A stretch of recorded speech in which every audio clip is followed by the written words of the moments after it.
Shalom a todos os nossos queridos irmãos. Mais uma vez estamos aqui, eu, Rabino Nielson Queiroz, ligado com você. E nesse vídeo nós vamos tratar de um assunto que tem sido recorrente a algumas perguntas, que inclusive acontece dentro do nosso Instagram da Beit Peniel. Tem vindo algumas perguntas sempre a respeito da relação dos judeus com Yeshua, né? Ou muitas vezes perguntam sobre Jesus. Então, a gente traz hoje um estudo que esclarece, nós vamos tentar esclarecer algumas coisas que acontecem hoje no meio do povo judaico em relação a Yeshua.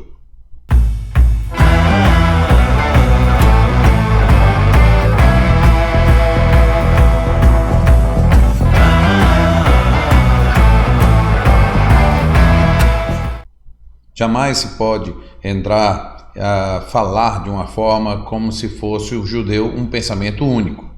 Tá? Nós temos grupos e grupos de judeus, nós temos aqueles que não aceitam ou não creem que Yeshua é o Messias, tem uns que respeitam ver ele como um profeta, tem outros que na verdade nem querem ouvir, tem outros, né, que estão analisando. Então assim, você vai encontrar em todos os níveis, né, do judaísmo, que eu quero dizer níveis da ortodoxia, ultra-ortodoxia, conservadores, né, você vai ver a ortodoxia moderna dentro do meio até judeus seculares, que muitos estão dentro desse tipo de análise da fé. Yeshua é o Messias? Não, para mim ele é um profeta, mas quando ele vier, se ele for o Messias, a gente aceita. Então nós vamos encontrar vários tipos de pensamentos e não pode se dar uma conclusão, né? Aqui já trago uma resposta ao título desse vídeo. Não se pode dar uma conclusão a respeito de Yeshua. Porém, no vídeo nós botamos um título em que a gente fala Jesus ou Yeshua. Por que nós fizemos isso? Tem um porquê. A nossa razão não é que para nós a gente desconecta. A gente entende quando a gente fala Yeshua e fala Jesus que está querendo tratar da mesma pessoa. Porém, a história, como ela foi colocada, criou-se dois tipos de personagem, tá? E é aí onde eu quero entrar. Existe um personagem, tá? Jesus, que vem dentro do cristianismo, né? E vem desde o século II com o cristianismo que se torna depois o cristianismo romano, né, o catolicismo romano, com a criação dos papas e tudo mais, mas principalmente homens do bispado. Um dos que vem logo no final do século I, que aí vem Inácio de Antioquia, que começa a combater os judeus crentes e criar uma nova religião chamada cristianismo. E a partir dessa nova religião, o personagem que é criado também vem aí todo mesclam informações que antes havia dentro de Roma e agora eles vão unificar aquilo que falava da pessoa de Yeshua juntamente com a pessoa que era, vamos dizer assim, venerado na época da Roma pagã. Então, estipulam que este homem é Deus que se fez carne, né? Daí vem a história do Natal, o menino Deus, né? É uma coisa assim até estranha de se perceber isso. O Eterno, que não tem princípio nem fim, agora é também um menino Deus. Então eles começam a criar um menino Deus, nascido no dia 25 de dezembro. Então vai entrar toda uma doutrina trinitariana, né?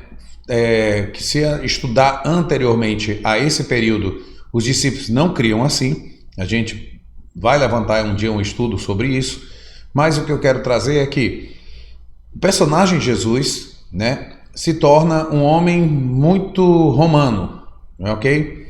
Então, ele tem uma característica de que, na realidade, ele é filho de uma mãe com uma concepção divina, e aí ele também é um Deus, Deus-homem, tá? Isso remete muito à questão da mitologia, onde tinha os filhos dos deuses, né, que eram deuses homens também na terra. Então começa a entrar por aí esse tipo de pensamento, certas coisas que não batem com aquilo que foi escrito no Tanar, quero dizer, na Torá e nos profetas a respeito de quem era o Messias. Então, dentro das características deste homem, o judeu não pode aceitar, porque para o judeu foi feita a promessa do Mashiach. Foi para eles que veio a promessa de que nasceria em Belém da Judeia, que viria um Salvador, nascido de mulher, mas também tinha que vir da descendência de Davi, e dentro de Israel os descendentes e toda a genealogia que você estudar na Bíblia vem a partir dos pais, não das mães. Então ele tinha que ser filho de Davi. E a gente vai tratar já já a respeito deste assunto. Por quê? Porque às vezes as pessoas veem essa concepção, né, que tem título e se é estudado, né, de uma mulher que foi virgem, que teve um filho, e aí tem uma concepção totalmente sem participação de um sêmen humano. Mas espera aí, existem pensamentos no mundo judaico, daqueles que creem que Yeshua é o Messias, em duas vertentes. Eu vou anunciar para vocês. Existe uma que diz que algumas coisas foram mexidas dentro da Brit Hadashah, colocando esta, então, aparição, né, do anjo. Isso eu estou falando, não estou dizendo que é assim que eu acredito, eu estou dizendo as duas vertentes.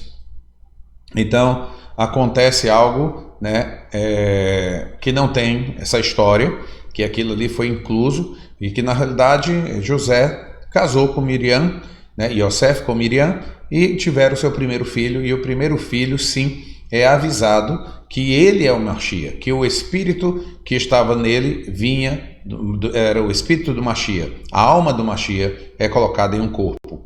Aí você pode parar para pensar e dizer, isso é uma aberração, isso é algo terrível. Espera aí, Moshe também foi, o corpo, né, é separado, aquela criança nasce para algo. E Ornan também foi profetizado, né, João Batista, que ele nasceria dali, que tinha já todo um projeto para ele.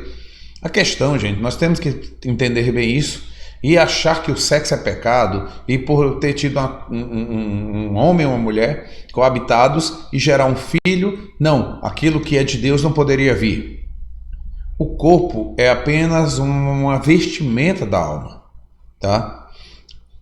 Eu estou fazendo isso porque a outra vertente é que eu até assimilo mais. Nós vemos que o que o Eterno fez de tirar a costela de um homem e formar uma mulher e tantas outras coisas que o Eterno já fez e a gente conhece a história, não seria nada espantoso dizer que o Eterno poderia tirar, pelo poder do Espírito do Eterno, o sêmen que estava no homem e introduzir. O homem faz isso hoje, inseminação artificial. O Eterno poderia fazer isso, só para cumprir algo que nem era Miriam, mas que também se relatava sobre Miriam, a questão de uma jovem que teria um filho.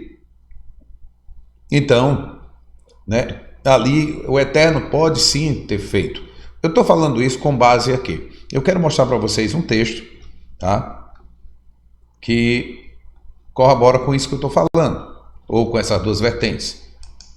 Esse texto aí de Romanos 1:3. A maioria das traduções vão dizer isso aí. Acerca de seu filho, isso aí está na Ferreira de Almeida, acerca de seu filho que nasceu da descendência de Davi segundo a carne. Se você pegar agora no grego, e eu peguei o grego aqui, receptus, tá? O texto receptus, ele vai ter esse nome que aí foi traduzido segundo a carne, a palavra espermatos. Você está vendo aí? Eu estou falando, se você conhece grego, qualquer pessoa que estuda grego pode ir para o texto e ver que eu não estou aqui trazendo nada, criando nada. Eu estou usando o texto receptus do grego e a palavra está espermatos. Vem o quê? Espermatozoide, né? Aí isso é algo que está ligado ao homem, mas segundo o espermatos, ele é nosso irmão. Shaul, né, é Paulo que está dizendo isso, Shaul Rachalia, ele diz, segundo espermatos, ele é nosso irmão. Por isso que alguns tradutores botaram segundo a carne. Olha só, está falando do corpo, ok? Então, na verdade, o que aconteceu para que Yeshua fosse gerado?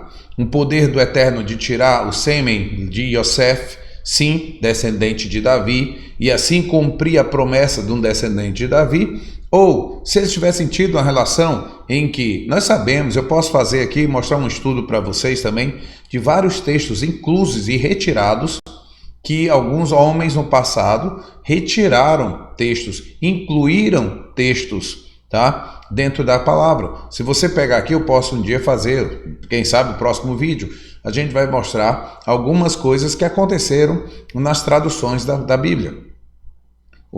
A Vulgata Latina, né? O que Jerônimo vai fazer, o chamado São Jerônimo, né? Ele vai incluir textos.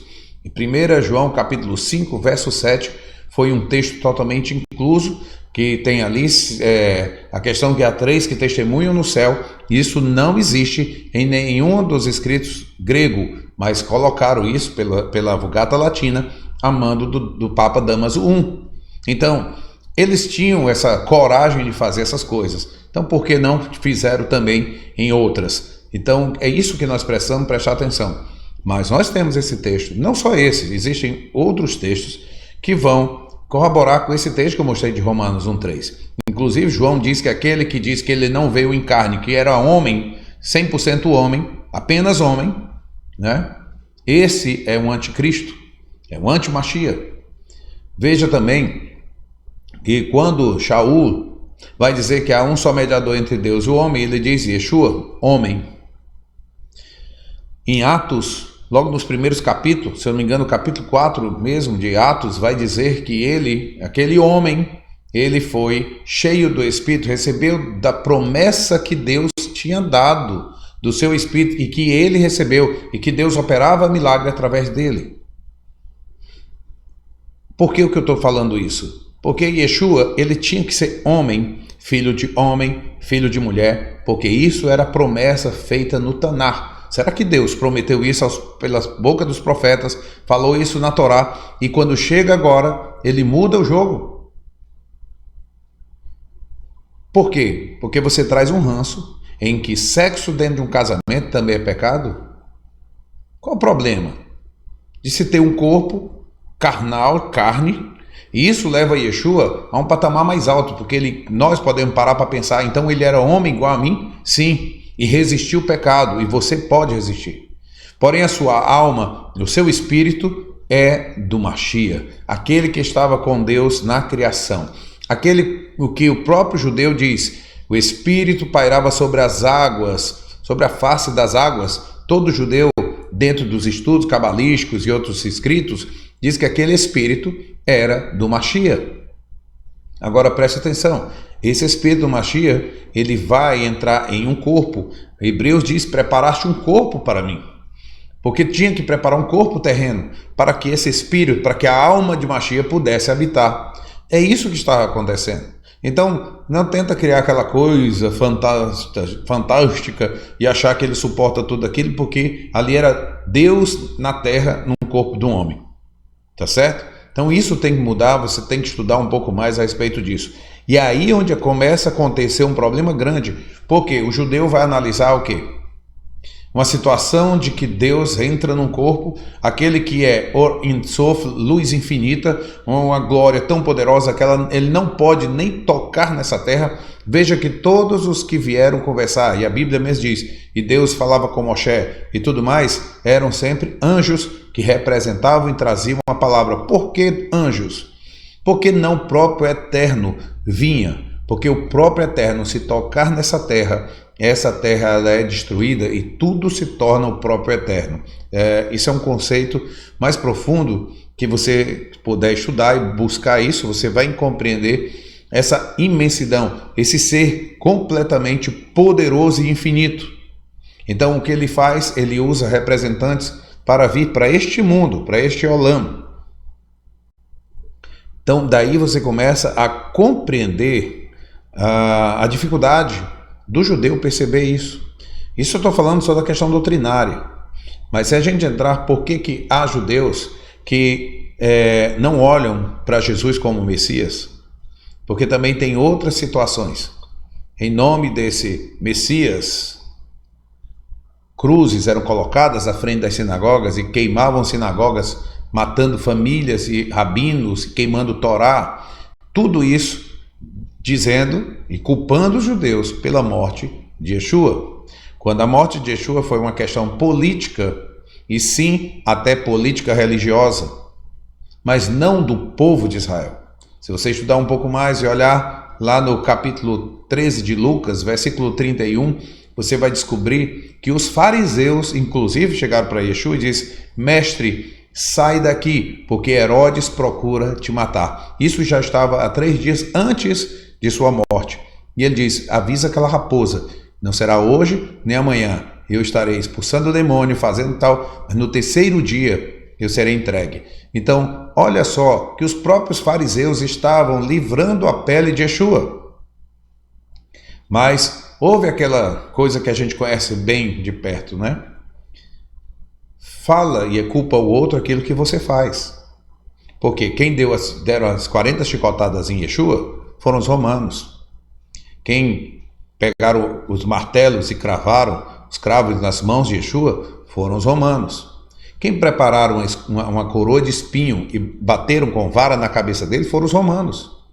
Quem colocaram uma veste vermelha, pelo menos aquilo que... Aí é outro problema. Olha só a imagem que você vê de Yeshua pintado nos quadros, né? Jesus. Eu vou botar o nome Jesus para ficar distinto bem as personalidades.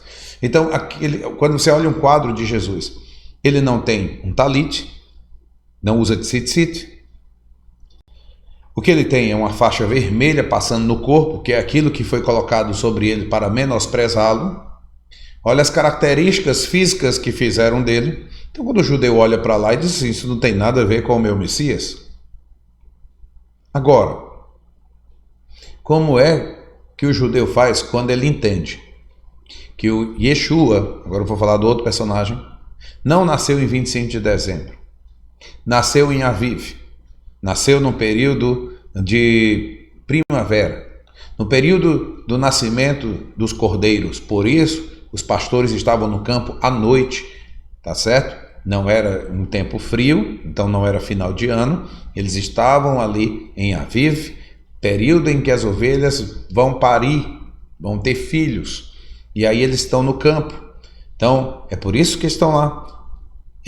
Se você estuda e lembra, né, que o tabernáculo ele foi erigido, ele foi montado a partir do 1º dia do 1º mês, que é Aviv.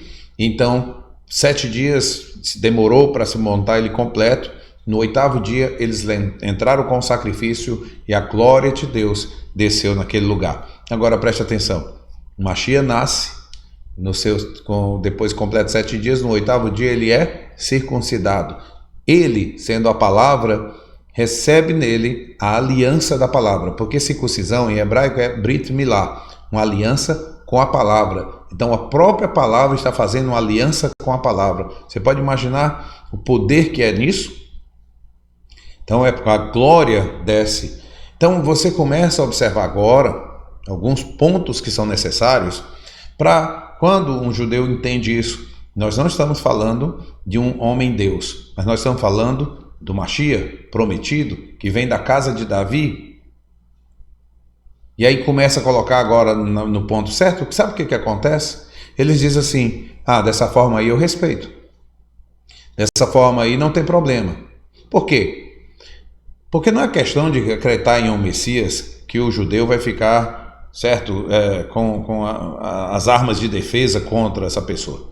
Nós temos movimentos e movimentos dentro de Israel, de outros movimentos que acreditam em outros homens que para eles são Messias. Nós temos o Chabad, que também são messiânicos. Eles acreditam que o Rebbe Schneerson, ele é o Messias. Mesmo que morreu, eles esperam que ele vai ressuscitar e ele é o Mashiach. Nós temos o Rabino Akiva, que creu que Bar Kokhba era o Messias. Até ver toda a destruição e a perda da guerra, e ele viu e acordou e viu, ele não é o Messias. Então, não há problema em você olhar para um homem e dizer ele é um Messias. E é por isso que Yeshua nasceu homem, para cumprir a promessa que o Eterno fez ao povo de Israel do Mashiach. O Mashiach que viria como servo sofredor, o Mashiach que levaria sobre si o que Ishayahu falou, tá? Ishayahu 53 cita exatamente que o Mashiach sofreria, morreria. Daniel capítulo 9 fala isso sobre a morte do ungido. O ungido seria cortado. Mashiach significa ungido. Então, quando você anuncia dessa forma, eles compreendem. Nós não estamos dizendo que Yeshua veio como Mashiach ben David. Isso o povo de Israel entende. Mas as pessoas já querem dizer que ele já veio como Ben David. O que quer dizer? Veio assumir o trono, ele já é aquele que veio governar, trazer a paz e tudo. E aí o judeu olha e vai dizer assim, não, isso não aconteceu. Mas se você entende e compreende os tempos e as promessas de Mashiach como foram feitas, e entrar nesse nível, vai ter outra resposta ali. Eles vão dizer assim, é possível sim, tem muita coisa que encaixa com ele. Então já não há essa rejeição. A rejeição está por causa de um trauma que tem no passado, Inquisição, própria Segunda Guerra Mundial. Você sabe que a maioria dos soldados nazistas eles eram luteranos? Sim, que o livro de cabeceira de Hitler era de Lutero, que tinha o nome Os Judeus e Suas Mentiras, escrito por Lutero. Você sabia que Calvino criou uma Inquisição e que mandou matar um judeu que queria apenas debater com ele a palavra para mostrar para ele que algumas coisas que ele estava ensinando não estavam plenamente corretas, mas ele, tão orgulhoso, mandou prendê-lo e matá-lo? Aí eu pergunto, se você fosse um judeu que espera um Messias que vai te libertar e na realidade vê toda essa história na tua frente e botam a culpa nele, ele seria o teu Messias? É lógico que você diria que não. A história tem que ser ensinada da maneira correta. Tem que se mostrar um Yeshua histórico. Um Yeshua que realmente falava e ensinava a Torá. Eu vi já na internet, no YouTube, homens que começaram combatendo Yeshua. Existe um rabino bem famoso lá nos Estados Unidos que inclusive escreveu um livro, Jesus Kasher. Olha só que coisa interessante. Ele não crê, não sei como é que está agora a questão da fé dele, mas até um tempo quando eu vi esses vídeos, ele não cria que Yeshua era o Messias. Mas depois de um debate, e ele foi estudar, e hoje ele defende as palavras de Yeshua, dizendo, eu não sei o que os cristãos veem nisso aqui e distorcem o que ele está ensinando, é a Torá e os profetas. Yeshua era um judeu, é o nosso irmão. Sabe o que está acontecendo? Eles estão resgatando Yeshua dos cristãos, para dizer assim, peraí, ele não criou o cristianismo, ele viveu o judaísmo. Isso começa a trazer para o judeu a visão e não mais a rejeição. Porque Yeshua, ele é um judeu, não nasceu em 25 de dezembro, não descumpria a Torá, pelo contrário, ele vivia a Torá e ele estava exatamente combatendo alguns excessos que feriam a própria Torá. É isso que a gente tem que analisar e estudar e conhecer um pouco mais. Vou mostrar para vocês alguns judeus que, sendo ortodoxos, creram em Yeshua e muitos, eu soube agora numa estatística há poucos dias, que judeus que creem em Yeshua, muitos deles são judeus que se tornaram cristãos, judeus que são judeus messiânicos, judeus que não são messiânicos, que creem que Yeshua é o Messias. Ah, isso existe? Existe. Porque eu acho meio arrogante a gente chegar a se titular judeus messiânicos. Por quê? Porque todo judeu que crê em um Messias, ele é um messiânico. A maioria dos judeus espera o Messias chegar.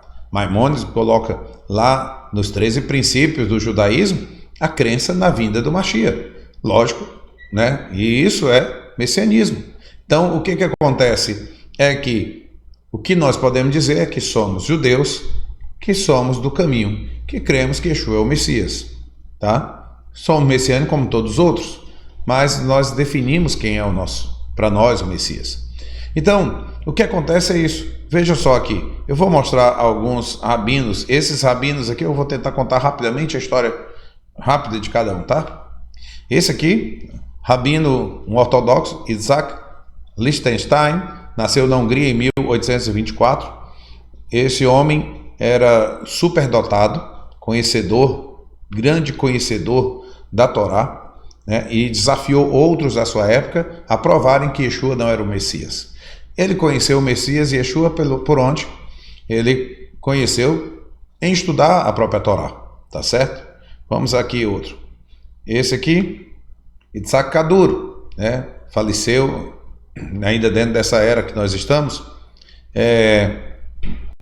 Esses escritos que estão aí, as letras em vermelho, Este homem, ele morreu e deixou uma carta, um bilhete, e pediu, em cima você vê o bilhete dele, como é que ficou escrito, e embaixo já estão trazendo aí para você entender que a palavra que está ali é Yehoshua, em vermelho. Por quê? Porque antes dele morrer ele disse, eu conheci o Mashiach, ele se apresentou para mim, e coloca o nome dele nessa carta, e vocês só abram um ano depois da minha morte.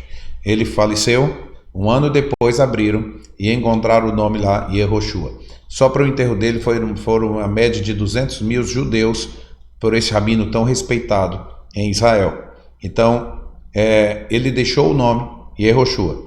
Houve uma grande confusão, disseram que isso tinha sido falsificado, só que a família e os seus talmidim, né, eram eles que estavam guardando, então como é que poderiam? Tinham recebido da própria mão dele, então ficou aquilo bem confuso na mão deles, que eu creio que muitos passaram a crer, como alunos deles, entendiam que ele não estava louco, e ele tinha realmente tido essa visão. Esse outro aqui, que é o Simcha Perlmutter, ele é um rabino ortodoxo. Existem alguns vídeos dele, né, mostrando a fé dele. Ele passou a morar no deserto de Israel, tá? Sozinho. Sua família o abandonou por causa da sua fé, mas ele levou a muitos a crerem também que Yeshua é o Messias. Existe um testemunho dele até dos milagres das águas, de uma água que eles conseguiram encontrar no deserto. Essas águas até levaram cura para pessoas, né? E como ele foi chamado para poder indicar onde tinha água para perfurar, foram chamar porque diziam assim, você tem uma conexão com o Eterno mais perto, porque ele era um crente em Yeshua. E esses homens não passaram por cristianismo. Eles até dizem assim, não tem nada a ver com o cristianismo. Apenas cremos que Yeshua é o Messias. E olha esse outro aqui, esse ainda está vivo. Rabino Ariel Cohen, ele ainda está vivo nos nossos dias. Passou a crer, né, com seu professor, tanto o Simcha também, que teve uns professores e tiveram outros rabinos ortodoxos que foram alertar ele sobre Yeshua ser o Messias. E o Ariel Cohen, hoje, ele faz um trabalho em Israel, mostrando, ele é um ortodoxo, professor de Kabbalah, o Kabbalah, e ele apresenta dentro da gematria de várias palavras que estão na Torá, nos profetas, que estão codificados o nome de Yeshua. E é interessante o trabalho dele, e é muito respeitado. E hoje ele faz um trabalho onde ele quer ir à televisão para apresentar tipo um júri, onde 10 rabinos irão questioná-lo e ele vai responder as perguntas, porque ele quer levar uma remissão para Israel através do reconhecimento que Yeshua é o Messias. Para que você possa compreender, isso eu estou falando de algumas personagens que são bastante conhecidas em Israel, tá? Então, a questão é que esses homens, eles não estão apresentando o Jesus romano, eles estão apresentando o Yeshua, aquele prometido nas Escrituras. Isso vai fazer toda a diferença. Quando um judeu chega aqui na nossa sinagoga, ele nos vê com a Torá, ele nos vê com o mikveh, ele nos vê nos alimentando com kashrut, a prática das orações. Eles entendem e respeitam, porque na realidade agora eles vão ver que nós estamos apenas crendo que Yeshua é o Messias e não tornando uma doutrina, trazendo uma doutrina cristã que vem surgir no final do século I e não pelos apóstolos e não por Shaul. Eu tenho textos e textos para lhe provar, né, que essa doutrina cristã de trindade não estava na Bíblia, né? Nós temos toda ela bem descrita, né, quando Paulo fala, por exemplo, em 1 Coríntios 8, 6, o que ele diz? Para nós há um só Deus, o Pai, e um só Senhor, Yeshua o Messias. Todas as saudações de Shaul, eu boto para você um dever de casa, você pegar todas as cartas de Shaul e olhar as saudações dessas cartas. Olhe todas as saudações. Você vai ver sempre ele dizendo pelo amor de Deus, o Pai. E depois vai falar sobre a misericórdia de Yeshua, o Messias, ou Jesus Cristo, nas outras traduções. Ele faz algo, ele separa quem são cada um. E não tem uma saudação à terceira pessoa. Vocês entendem? Você vai ver que todas as saudações, todas as cartas, se essa doutrina era verdadeira na época de Shaul, por que ele não fez isso? Essas saudações em nome de 3 pessoas. Apenas no nome do Pai, que ele diz assim, o Deus, Pai, e depois ele vai falar que do Senhor, Yeshua. Sempre ele fala dessa forma. Essa era a forma que se cria, ou que se crê ainda no judaísmo. Então, por que o judeu rejeita a Jesus? São todos? Não. Tem um grande número? Sim. Mas por quê? Acredito que hoje eu pude trazer para você a distinção daquilo que às vezes a pessoa, pegando a pessoa romana de Jesus, dentro da questão doutrinária e da história, do que levou o povo de Israel a sofrer em nome dele, traria, lógico, essa rejeição. Mas hoje há um resgate da pessoa de Yeshua, mostrando Yeshua conforme as Escrituras falam, conforme a própria Brit Milá, a Brit Hadashah, que é o que chamam de Novo Testamento. A Brit Hadashah, nós colocamos ela bem os pingos nos is, e é muito interessante. Por quê? Você levar em consideração, esse homem é Deus. Mas eu te pergunto, você creria que eu sou Deus? Por exemplo, se eu fosse Yeshua aqui, eu sou Deus, né? Você diz que eu sou Deus. Mas aí se eu chegasse para você e dizer assim, ei, eu estou voltando para o meu Pai, o Pai de vocês, para o meu Deus, o Deus de vocês. Poderia eu, sendo Deus, dizer que estou voltando para o meu Deus? Me responda. E aí você pode chegar e dizer assim, mas é porque ali ele estava como homem. É interessante que vai sempre existir essa história. Ou é homem ou é Deus. Então não é Deus, era só homem. Então, como é que fica isso? Não, ele diz isso porque realmente o Eterno é o seu Pai, o seu Deus. Isso está em Apocalipse também. Em Apocalipse, se eu não me engano, espero que seja o capítulo 3, né, ou capítulo 4, capítulo 3, mas é na passagem que Yeshua diz assim, aquele que vencer, eu farei coluna na casa do meu Deus, darei a ele o nome do meu Deus. Por 4 vezes em um só versículo, Yeshua diz, meu Deus. Como um Deus pode ter um Deus? Você pode me responder? Não tenta seguir para outros textos e criar uma Bíblia que ela se contradiz. Você tem que entender, se a boca de Yeshua proferiu que ele tem um Deus, você tem que parar para pensar sobre isso. E é nisso que o judeu não vai aceitar. Dizer que alguém que tem um Deus, que reconhece o próprio Pai como seu Deus, você vai dizer que ele é Deus. Isso tem data onde iniciou, tá certo? Isso tem nomes e tem documentos quando isso começou a acontecer. Estude sobre o concílio de Nicéia e o concílio de Constantinopla. E você vai ver as datas e quando começaram a fazer a doutrina que muitos talvez aqui que me ouçam podem estar seguindo. Isso vai acontecer lá já no 4º século. Por que fizeram esses tipos de reuniões onde a doutrina já estava feita, formada, segundo o próprio Rabino Shaul, em Efésios, quando ele diz que estavam se mantendo na doutrina dos apóstolos e dos profetas. A doutrina já existia. Não precisava ter concílio. Para estabelecer quem é Deus, para estabelecer quem é o Filho, para estabelecer quem é o Espírito, quer dizer que os discípulos de Yeshua não tinham autoridade já para ter estabelecido isso? Fica esse questionamento para você e ao mesmo tempo esse entendimento. Por que que alguns judeus ainda hoje têm uma certa cisma com Jesus, né? E na realidade isso reflete para a cisma com Yeshua. Mas quando começam a conhecer um pouco mais, no mínimo, só respeitam. Podem até não crer agora que ele é o Messias, mas já não vai ter aquela, não fala sobre ele e aquela coisa terrível. Não, isso não vai existir. Vai existir um respeito. Ele vai dizer, você segue a Torá? Sim. Ao Deus de Israel? Sim. Amém. Somos irmãos. É isso que vai acontecer. Que Deus possa lhe abençoar grandemente. Acredito que tudo que eu tinha para mostrar hoje em relação aos rabinos, alguns aqui, e saber que eu ia dizer o número, né?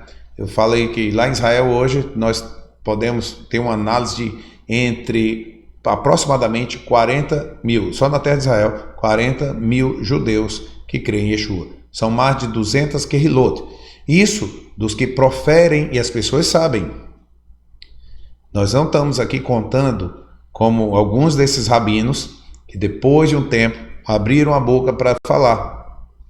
E muitos desses rabinos tiveram conhecimento a partir de outros rabinos que anunciaram a eles e que na realidade lá dentro de Israel muita gente não sabia, mas eles vão fazendo vamos dizer assim, a mensagem na boca miúda, certo? Para um aqui, quando começa a se questionar, eles veem que aquela pessoa está questionando, eles chegam junto e, olha, Yeshua, estuda sobre ele. Então começam a levar a palavra. Isso está acontecendo em Israel. Então cuidado, não generalize, não venha dizer, os judeus rejeitam ao Messias, a Jesus, a Yeshua. Judeus, muitos deles sim, até podem rejeitar, mas porque tem uma história que precisa ser corrigida para que eles possam ter bons olhos. E tem aqueles que não tem jeito, assim como em toda a terra tem pessoas que não vão aceitar. Na época de Moshe, teve gente que não aceitou a autoridade de Moshe. Teve gente que a terra se abriu e foi engolido. Você acha que não vai existir gente assim? Existe. Mas existem aqueles que ponderam também. Existem aqueles que recebem, que aceitam, que buscam os fatos. Tá certo? Então uma coisa que você não pode fazer é generalizar. Entenda. Talvez a pessoa romana, Jesus, nunca vai ser aceita. Eu não digo nem talvez, ela nunca será aceita. Mas Yeshua, aquele que é um judeu, que usava talit, com tzitzit, que com certeza também usava um tefilim, que usava tudo aquilo que um judeu usa, que partia o pão e fazia brahá do pão, que conhecia as orações, que participava das festas judaicas, né, que era seu costume, como Lucas deixa bem claro no capítulo 4, que era seu costume estar nas sinagogas nos sábados. Esse aí vai fazer muito judeu parar para pensar, e muitos vão reconhecê-lo. Este é o Mashiach. Que o Eterno assim abençoe grandemente a sua vida e possa ter esclarecido um pouco mais, algo lhe feito conhecer algo mais ainda, crescer e despertar você a um estudo mais profundo. Que o Eterno lhe abençoe em o nome do nosso Mashiach Yeshua. Shalom, shalom.